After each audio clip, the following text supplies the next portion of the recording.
당연히 엄마와 아빠 그리고 할아버지 할머니 또 주변의 친척들은 이 이제 갓 태어난 둘째 아이에게 관심을 갖게 되었습니다. 그런데 큰아이가 시기를 하기 시작했다는 것입니다. 엄마가 동생을 안고 있으면 그 엄마 품에 있는 동생을 땅에 내려놓으라고 그러고 그 엄마 품에 본인이 안기려고 그러고, 엄마가 동생에게 젖을 물리고 있으면 젖병을 탁 차서 본인이 그 관심을 본인이 받게 하려고 하는 행동을 한다는 것입니다. 근데 사실 이러한 현상은요, 그 둘째 이제 동생이 태어난 그 아기들에게 나타나는 현상들입니다. 여러분, 큰아이가 왜 이런 행동을 합니까? 그동안에는 엄마 아빠의 관심, 할아버지 할머니의 관심이 다 자기에게 있었는데, 그 둘째 동생이 어느 날 태어나자마자 그 왕의 자리에서 폐위된 거 아닙니까? 그러니까 이 첫째가 굉장히 그 상심을 하고 그 관심과 다시금 그 중심의 자리에 자기가 올라가고 싶어서 이제 그런 것 아니겠습니까? 여러분, 우리가 죄의 핵심은 자기 중심성이라고 말씀을 드렸습니다.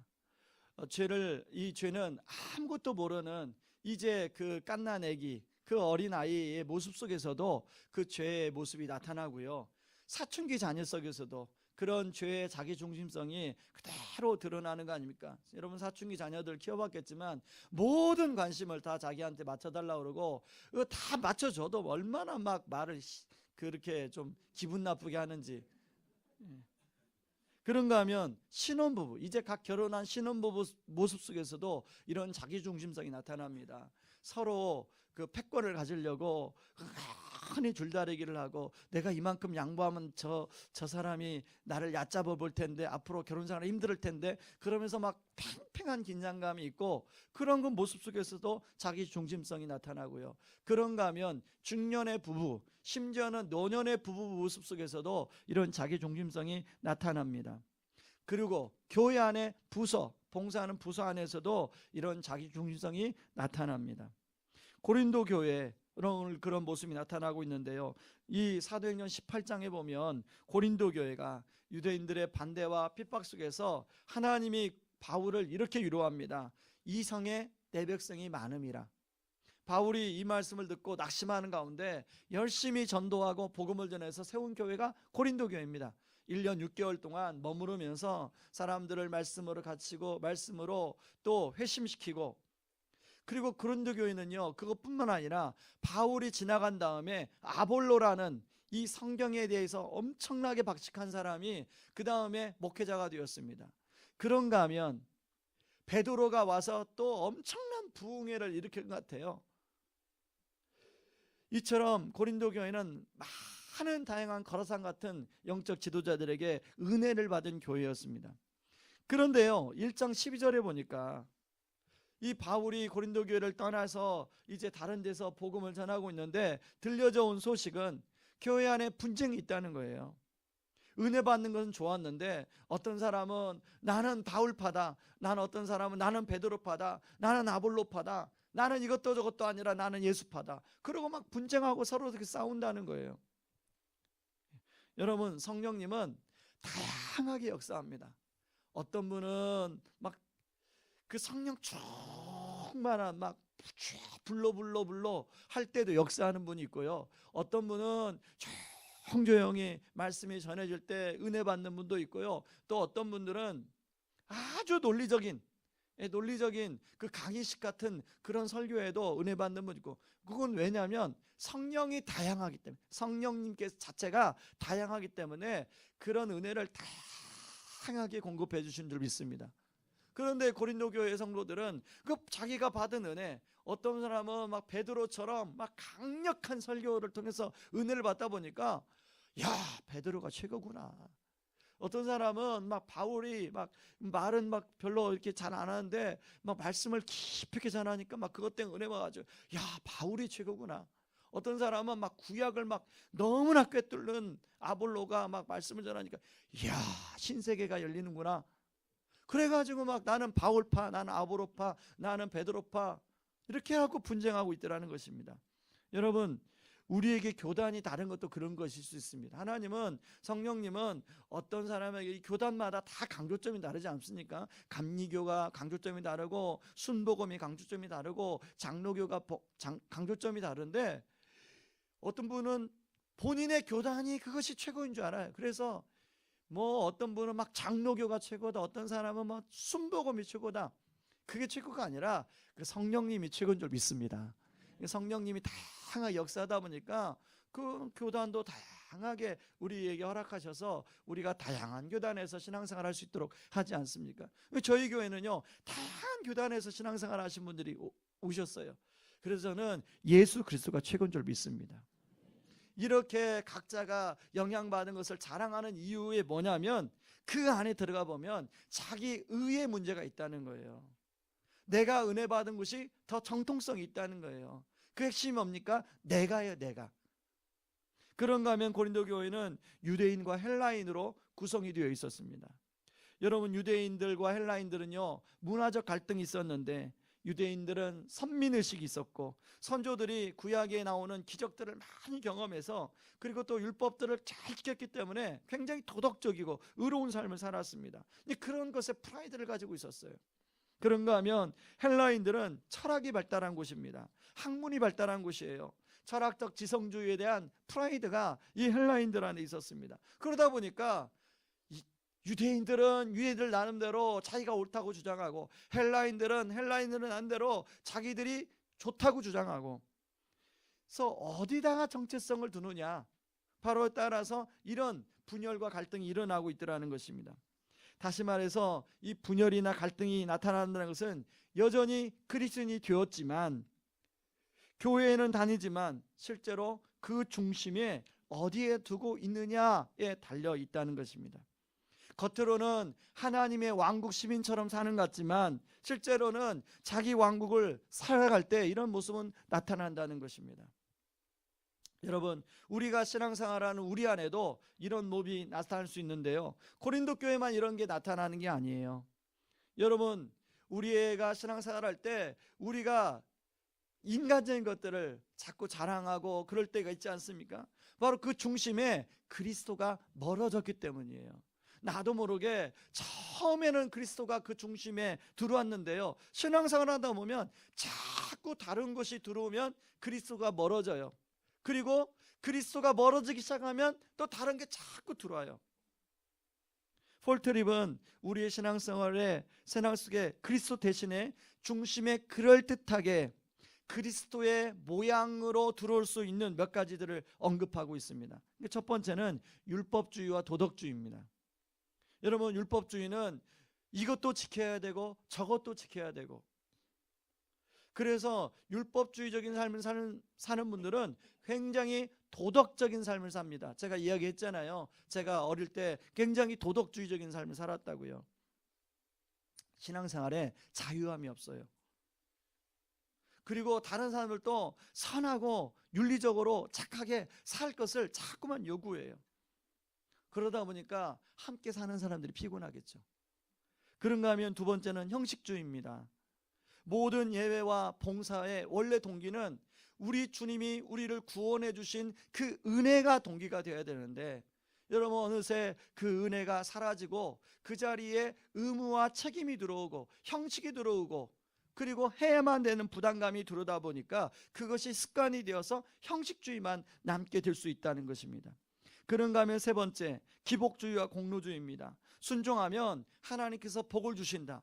참 맞는 말 같은데, 여러분, 어떤 분들은 목사님, 나는 순종했는데 왜 나는 복을 안 주세요? 그럴 때 낙심할 수 있다는 거예요. 여러분, 순종할 때 하나님은 또 복을 주시지만 복을 또 안 주실 수도 있고 고난이 더 깊을 수도 있어요. 이런 기복주의나 공로주의가 우리 안에 은근히 많아서 우리의 삶을 되게 혼란스럽게 만듭니다. 그런가 하면 네 번째는 감정주의입니다. 감정에 자극해서 호소해서 울음을 자극하는 거예요. 제가 그 저자 이름이 잘 생각이 안 나는데, 그 미국의 그 청교도 운동을 일으켰던 그분 이름이 생각이 안 납니다. 제가 그분 책을 한 권을 샀는데요, 그 책 제목이 뭐냐면 신앙 감정론이에요. 그분이 그 엄청난 부흥사거든요. 이 새벽이면 깜빡깜빡 이름이 생각이 안 나요. 그래서 제가 그 책을 읽어보니까 왜 신앙 감정론이냐면, 그분이 하는 얘기가 뭐냐면, 목회자들이 자칫하면 감정을 왜곡시킬 수 있다. 감정에 호소해서 그것이 성령 충만함처럼 그렇게 만들 수 있다는 게, 그렇게 하지 말라는 거예요. 그런 거에 빠지지 말라는 거예요. 여러분 옛날에 막 감정을 동요시켜 가지고 다 막 헌금하십시오, 막 일어나서 헌금하십시오, 막 작정하십시오, 막 그것들, 그게 다 감정 조작이라는 단어를 써요. 감정 조작. 그렇게 하지 말라는 거예요. 여러분, 그게 막 감정이 막 뜨거워진 것이 은혜 받은 게 아니라는 거예요. 은혜가 있을 수도 있지만 그게 은혜를 가장한 감정에 함몰되는 것일 수 있다고 이야기하는 것입니다. 실제적으로 감정의 변화는 있는데 실제적인 변화가 없다는 거예요. 이런 것들이 마치 그리스도를 사랑하는 것처럼 생각하게 만들어서 우리의 신앙생활에 그리스도 대신에 그 중심에 차지할 수 있다는 것입니다. 그러나 이런 것들은 종교적인 자기 중심적인 것들이죠. 이것들의 핵심에는 여전히 자기 중심성이 있습니다. 이것은 하나님 나라의 모습이 아니라 작은 왕국의 모습이라는 겁니다. 이런 것들이 계속 중심을 잡고 있으면 고린도 교회처럼 교회가 분파가 생기고 갈등으로 이어질 수 있다는 겁니다. 그래서 그런 이야기를 들은 바울은 이 고린도 교회를 향하여 처방하고 있는데요. 첫 번째, 우리 같이 한번 읽어보겠습니다. 그리스도를 중심에 모셔라. 조는 분들이 있어서 여러분 얼마나 감사합니까? 새벽에 집에서 안 자고 그래도 교회에서 자자. 그래서 이렇게 교회에 오셔서 여러분 피곤한데 기지개를 이렇게 한번 펴시기 바랍니다.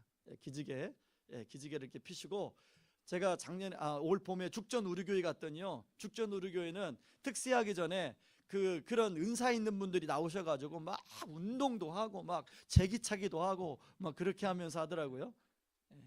여러분 이렇게 손도 이렇게 다시 이렇게 펴보시고, 졸리니까 이렇게도 해보시고, 고개도 이렇게 하시고, 이 새벽이 졸리는 시간입니다.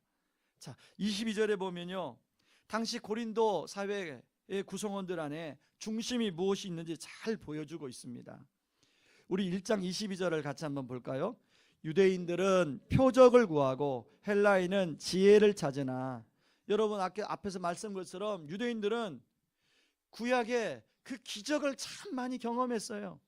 홍해의 기적부터, 그리고 만나의 기적, 수많은 기적들, 그리고 뭔가 능력 있는 선지자가 나타나면 반드시 기적이 있다는 것을 이들은 그렇게 감지했어요.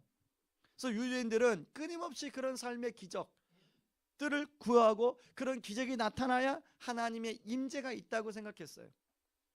그리고 그것이 영적인 실력이라고 생각하고요, 자기들의 자부심이라고 생각했어요. 그래서 그것들을 자신들의 정체성으로 삼고 그렇게 살았던 것입니다. 그런가 하면 헬라인들은 아까 말한 것처럼 철학, 학문, 거기에서 지혜를 찾았어요.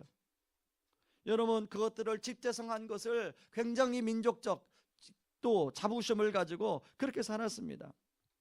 당연히 그러다 보니까 고린도 교회 성도들도 그런 고린도 그 사람들의 문화의 영향을 받아서 이런 것들을 추구했음을 알 수가 있습니다. 그런데요, 아무리 기적을 구하고 지혜를 찾고 그런 것에 정체성을 두지만 하나님의 능력이 나타나지 않는다는 겁니다. 왜냐하면 결국 이것들은 자기 중심성에서 출발한 것이기 때문에 성령님이 일하지 않습니다. 작은 왕국에 있는 것들이기 때문에 성령님이 거기서 더 이상 일하실 공간이 없어요. 그래서 성령님이 그렇게 일하게 되면 자기 중심성이 강화되기 때문에 성령님은 일하지 않으세요. 저는 지난 교회에서 사역을 할 때 전도 폭발 훈련을 제가 6년을 지도했다고 말씀을 드렸습니다. 제가 전도폭발 훈련을 지도하면서 한 가지 저한테 심각한 질문이 생겼습니다. 로마서 1장 16절에 지난번에 설교한 본문 아닙니까? 복음은 모든 믿는 자들에게 구원을 주시는 하나님의 능력이 됨이라. 그 능력이라는 단어가 두나미스, 영어로 말하면 다이나마이트인데 전도 훈련도 아니고 내가 지금 전도 폭발을 맞고 있는데 왜 내가 맡고 있는 전도파 훈련은 폭발이 일어나지 않을까? 이것이 저의 진짜 고민이었어요. 심각한 고민이었어요. 전도 폭발뿐만 아니라 설교 사역, 신방 사역, 훈련 사역 모두 왜 폭발이 일어나지 않을까?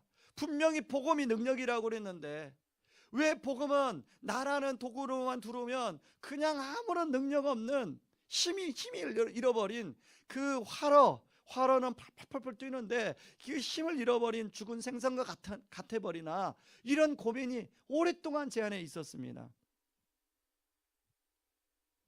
그런데요, 제가 한 책을 통해서, 한 미국 목사님의 설교전 기도문을 통해서 그게 왜 그랬는지를 깨닫게 해주셨어요. 바로 복음을 통해서 제가 드러나려는 마음이 있었던 것 때문에 그래요. 인정받고 싶었던 마음이 강했기 때문에 그래요. 왜냐하면 몇십 명의 사역자들이 있기 때문에, 여러분 제자 훈련만 해도 막 10개 반이 막 이렇게 되기 때문에 제자 훈련을 인도하다 보면요, 막 서로 막 비교해요. 제자 훈련 인도하고 나면 우리 성도님들은 막 등급을 매겨요. A급, B급, C급. 그런 분위기 속에 있다 보니까 나도 모르게 내가 잘해서 내가 A급으로 올라가야지, 내가 더 잘해서 A 플러스급으로 올라가야지, 이런 충동이 저도 모르게 제 마음속에 있었더라고요. 이것을 제가 깨닫고 그 목사님의 설교전 기도문을 적어서 한동안 기도를 많이 했습니다. 제가 그 기도문 시간 없으니까 다 읽어드리지 못하지만 예전에 몇 분 내가 읽어드렸는데요, 첫 부분과 끝부분만 읽어드리겠습니다. 오 하나님, 성도들에게 제가 설교하지 않게 하소서. 설교가 저를 통해 나가게 하소서. 제가 생명의 양식을 뜨기 전에 주님 저를 깨트리소서. 부정한 저의 마음과 입술을 씻어주소서. 하나님의 기름 부으심 아래 설교하기 원합니다. 하나님, 저의 모든 자만을, 모든 영리함을, 모든 쇼맨십과 셀즈맨십을 거두어 주소서. 교양, 교육, 학문, 인격, 명성, 준비해둔 명언들, 감동적인 말을 의지하지 않게 하소서. 그 뒷부분에 보면 십자가가 중심에 서게 하시고 열정적으로 간구하게 하소서. 저의 눈물이 마르지 않게 하소서. 바로 지금 주님, 저에게서 저 자신을 거두시고 제가 말하려고 준비했던 것을 앗아가시고 당신의 메시지를 전하게 하소서. 주님, 제가 여기 있습니다. 한동안 이 기도문을 정말로 많이 했어요. 특별히 말씀을 전하기 전에 이 기도를 많이 했어요. 왜 그랬을까요? 자꾸만 제가 의식이 되고 저희가 자꾸만 힘이 들어가는 거예요. 가끔씩 이제 여름이면 목사님이 이제 한 6주 정도 강단을 비웁니다. 그러면 부교역자를 이제 강단에 세워요. 저는 설교 못한다고 한동안 안 세웠습니다. 그래서 2008년부터 이제 제가 서게 됐는데요, 그때 2008년부터 서게 되면 평상시는 몇십 명 앞에서 전도파 훈련 몇십 명 앞에서 설교하다가, 수요 예배 몇백 명 앞에 설교하다가, 그때는 이제 몇천 명 앞에 설교하는 거거든요. 그러니까 자꾸 힘이 들어가요. 어떻게 이번에 한 방에 그냥 홈런을 날려가지고 그냥 사람들이 제가 언제 개척할지 모르지만 개척할 때 우르르 따라 나오게 만들고 싶다, 이런 마음이 한쪽에서 야 기서봐 잘해라 이렇게 막 충동이 일어나요. 그럴 때마다 이 설교 기도문을 설교하기 전에 따라서 기도하는 거예요. 하나님, 제가 저를 제어하가 안 됩니다. 그러니 성령님 저를 제어를 해주시기 바랍니다. 지금도 복음의 능력이, 성령의 능력이 나타나는 것에 대한 여전히 갈망과 갈증들이 제 안에 있습니다. 그러나 한 가지 확신하는 것은 저의 중심성을 부인하고 온전히 예수 그리스도께 집중할 때 그곳에 성령께서 일하시더라는 겁니다. 어제 말씀드린 것처럼 저는 모든 사역이 저의 삶의 인격의 크기로 축소되지 않길 바랍니다.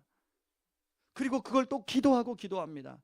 대신 저의 크기는 작고 보잘것없지만 주님 성령께서 일하시고 주님이 일하시면 그것이 주님의 크기로, 성령님의 능력의 크기로 일하시게 될 줄 믿습니다. 그걸 추구하고 기도합니다. 여러분, 그런 면에서 여기에 우리 사역자들도 있습니다. 우리 순장님들도 있습니다. 우리 사역자들, 순장님들, 그리고 여러분 각 가정도 있습니다. 여러분이 가정에 여러분이 하나님 맡겨주신 영역 아닙니까? 여러분이 맡고 있는 그 가정, 여러분이 맡고 있는 그 다락방, 여러분이 맡고 있는 어떤 부서, 그것이 여러분의 삶의 크기로 축소되어 버리고 있지는 않습니까? 왜 그 부서에서, 왜 그 다락방에서, 왜 우리 가정에서 성령의 능력이 나타나지 않는가? 복음의 능력이 나타나지 않는가? 이거에 대한 철저한 고민을 해야 돼요. 그리고 그것을 갈구해야 돼요. 하나님, 여전히 내 그릇 안에, 우리 다락방이, 우리 내가 섬기고 있는 순원이 내 그릇 안에 그냥 잠겨서 더 이상 복음의 능력이 나타나지 않는데, 하나님, 내 틀이 깨지게 하여 주시옵소서. 그것을 갈망하고 간구하셔야 돼요. 이 새벽에 그것을 갈구하고 갈망하는 그런 새벽 되기를 바랍니다. 그러려면요, 그리스도를 중심에 모셔야 됩니다. 기존의 나의 중심에 있는 것들을 몰아내고, 바로 오늘 바울이 말하고 있는 오직 복음, 그리스도, 바로 십자가의 도를 우리 중심에 모실 수 있는 이 새벽이 되기를 주님의 이름으로 축원합니다. 여러분, 고린도전서 1장 18절을 같이 읽습니다. 십자가의 도가 멸망하는 자들에게는 미련한 것이요 구원을 받는 우리에게는 하나님의 능력이라. 여러분, 두 번째는, 자, 그리스도를 중심에 모셨다면 우리가 그리스도를 자랑하라고 바울은 처방하고 있습니다. 여러분, 사람은 자기가 관심 있는 것을 말하게 되었습니다. 예를 들면 여행에 관심 있는 사람은 자꾸 여행을 어디에 갈 거다, 또 갔다 왔다, 그런 것을 주로 이야기합니다. 그런가 하면 자녀의 진학에 관심이 많으면 그 자녀의 진학의 정보에 대해서 이런저런 말하는 것을 좋아합니다. 그런가 하면 요즘에 핫한 부동산에 관심 있는 사람은 부동산에 대해서 말하고 듣고 정보를 추구하는 그것에 관심이 많습니다. 그리고 여러분이 하는 일에 관심이 많으면 자꾸 그 온통 그 일에 모든 게 거기에 다 쏟아져 있습니다. 여러분, 사실은 그런 것들이 결코 나쁜 것만 아닙니다. 이게 틀린 것만 아닙니다. 왜냐하면 하나님은 우리가 이 땅을 살아갈 때 그런 것들을 누리도록 작은 보물들을 우리에게 허락해 주셨어요. 그렇기 때문에 그것은 잘못됐고 이것만 옳다, 이런 이원론으로 가면 안 됩니다. 그건 성경적이지 않아요. 물론 막 부동산 하는 것은 이건 우리의 욕심에서 좀 점검해야 할 문제지만, 여러분, 집이 없는 사람이 그 집 한 채 구하기 위해서 그렇게 하는 게 그게 뭐 비성경적이지 아니지 않습니까? 그런가 하면 여러분, 우리가 이렇게 자주 말한다는 것은 그 중심에 그것이 있기 때문에 그런 거 아니겠습니까? 여러분, 이런 차원에서 고린도 교회 성도들은 무엇을 자랑하고 있습니까? 자신이 영향받은 사람을 지금 자랑하고 있어요. 내가 바울의 영향을 받았다. 너 바울이 얼마나 좋은 사람인지 아니? 야, 아볼로 진짜 좋은 사람이야. 야, 아니야, 베드로야, 베드로. 여러분, 특별히 16절 17절에 보니까 자신이 누구에게 세례를 받았느냐를 자랑하고 있어요. 그런가 하면 또한 얼마나 지혜를 가지고 말을 논리적으로 잘하느냐를 가지고 자랑하고 있습니다. 오늘 본문에 보면요, 지혜와 총명이라는 단어가 많이 나오는데 26절 한번 읽어보겠습니다. 같이 읽습니다. 형제들아, 너희를 부르심을 보라. 육체를 따라 지혜로운 자가 많지 아니하며 능한 자가 많지 아니하며 문벌 좋은 자가 많지 아니하도다. 27절에 보니까요, 세상에 강한 것을 자랑하고 있어요. 왜 이들이 이런 걸 자랑할까요? 바로 고린도 교회 성도들 안에 몸은 교회에 있지만 여전히 마음의 정체성은 그런 것을 추구하고 있기 때문에 그런 걸 자랑하는 거죠. 왜냐하면 사실은 그런 걸 자랑하면서 그게 기쁘거든요. 그게 즐겁게 만들거든요. 그게 매력 있게 만들거든요. 왜냐하면 그들이 예수님을 믿긴 믿는데 예수님이 중심에서 멀어졌기 때문이에요. 여러분, 교회가 이렇게 되면 세상과 전혀 다를 바가 없습니다. 사실 여러분, 이런 모습이 아무것도 아닌 것 같지만, 얼마 전에 다락방 안에서 이런저런 이야기가 있다고 제가 설교 시간에 말씀드렸는데, 그게 아무것도 아닌 것 같지만 그냥 우리가 할 수 있는 얘기지. 그 다락방 시간도 아니고 다락방 끝나고 혹은 다락방 전에 한 얘기인데, 그런데요, 그게 교회의 본질을 해치고 교회의 생명력을 잃어가게 하는 자그마한 불씨가 될 수 있다는 겁니다. 사실 우리가 자기도 모르게 아무렇지 않게 자기 자녀를 자랑할 수 있죠. 그리고 뭔가 세상적인 성공한 것을 자랑할 수 있죠. 그거 할 수 있잖아요. 그런데 그것이 복음의 능력을 잃어버리게 하는 불씨가 되더라는 겁니다. 예전에 제가 교회를 섬길 때요, 세미나에 가면 이제 목사님들이 이렇게 많이 세미나에 가면 어느 교회에서 오셨습니까? 항상 물어봐요. 그러면 굉장히 제가 자랑하듯 전에 섬겼던 교회 이름을 이야기하고 막 목사님을 막 자랑했어요. 그러면요, 그 상대방 목사님이 굉장히 부러운 듯 막 그렇게 막 쳐다봤어요. 막 그게 막 즐거웠어요. 그런데요, 제가 복음을 더 깊이 이해하고 나니까 막 그런 모습이 얼마나 부끄럽게 느껴지는지. 저와 여러분들은 무엇을 자랑하고 있습니까? 바울은 그러한 고린도 성도들에게 오직 복음, 십자가의 도를 다시금 붙들도록 권면하고 있습니다. 17절 18절 말씀을 같이 한번 읽습니다. 그리스도께서 나를 보내심은 세례를 베풀게 하려 하심이 아니요 오직 복음을 전하게 하려 하심이되 말로 지혜로 하지 아니함은 그리스도의 십자가가 헛되지 않게 하려 함이라. 십자가의 도가 멸망하는 자들에게는 미련한 것이요 구원을 받는 우리에게는 하나님의 능력이라. 바울은 세상적으로 자랑할 게 참 많았던 사람이에요. 많이 학문을 배운 사람이죠. 로마 시민권을 가진 사람이죠.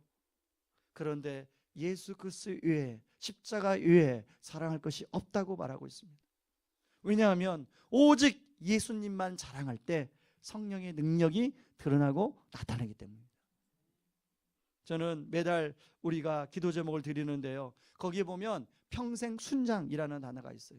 저는 할 수만 있으면, 저는 의왕 우리 교회 모든 성도님들이 이 평생 순장이라는 단어를 여러분 마음속에 품기를 원합니다. 꼭 순장 사역을 해야 평생 순장하는 거 아닙니다. 평생 순장은 내가 어느 곳에 있든지 간에 은근히 예수님을 드러내고, 그리고 그 사람이 예수님에 대한 관심을 가지면 그 사람을 예수 그리스도로 제자하고, 그래서 어느 곳에 있든지 간에 그들과 함께 작은 다락방을 하고, 그게 평생 순장 아닙니까?